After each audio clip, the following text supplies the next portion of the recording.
Bonjour chers amis, bienvenue à cette première vidéo de cette chaîne Excel Finance. Donc je me nomme Brizoabi Stéphane, je suis expert comptable et je suis également directeur de reporting d'un groupe bancaire et bien sûr très passionné par Excel. Alors l'objectif de cette chaîne, c'est de pouvoir présenter des astuces et des techniques qui vont nous permettre de nous faciliter dans nos applications journalières, surtout en termes de gestion financière et comptable. Pour cette première vidéo, nous allons voir comment est-ce que l'utilisation de la fonction somme produit et puis somme ensemble si et des fonctions matricielles vont nous permettre de pouvoir faire des calculs très intéressants. Le cas que nous avons ici, alors donc c'est le cas d'un bar, d'un bistrot, pour lequel, comme vous voyez ici, alors donc là, il y a le chiffre d'affaires réalisé, et là il y a les coûts aussi réalisés, et il y a les profits qui sont réalisés. Alors donc, vous avez des produits, vous avez des clients, d'accord, et vous avez le chiffre d'affaires et le coût et le résultat. Et vous voyez bien que en fait, comment est-ce qu'on calcule en fait le chiffre d'affaires, c'est en multipliant les quantités vendues par les prix. D'accord, et donc on a le total ici, on a le coût total et on a aussi le profit total. Alors, la technique, c'est de savoir comment est-ce que ce rapport-là, avec le chiffre d'affaires, le coût et les profits, comment est-ce qu'on peut le simplifier facilement. D'accord, en ayant juste avec une formule sans passer par des étapes intermédiaires.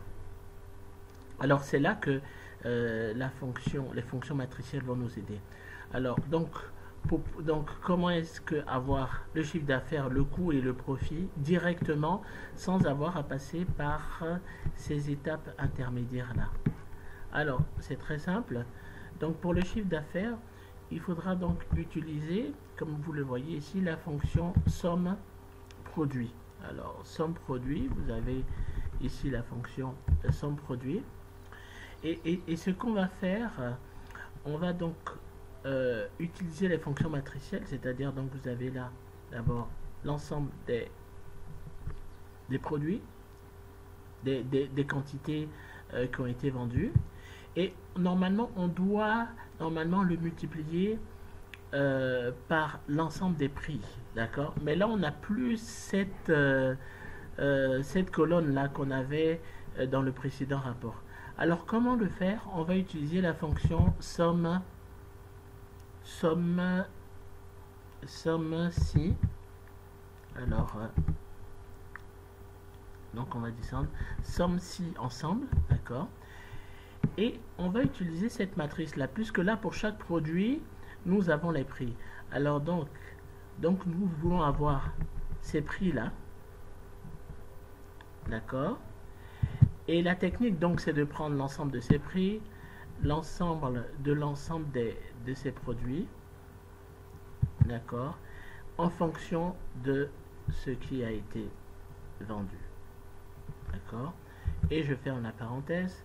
Et donc vous voyez que là, si on fait juste ici F9 pour avoir l'ensemble des données qu'on va avoir, et vous voyez que normalement, d'accord, en fait il n'arrive pas normalement, bon, dans les formules matricielles, il faut mettre moins, et puis le mettre entre parenthèses là, pour que ça puisse marcher.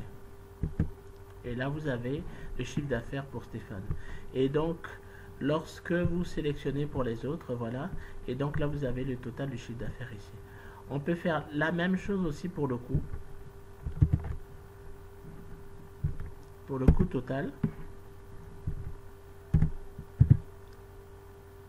Donc on a vu moins, on fait la parenthèse, on sélectionne Stéphane, d'accord, et là on fait F4, et doit être égal ici pour Stéphane. On ferme la parenthèse, et puis voilà, et puis ensuite après on reconduit ça ici, voilà.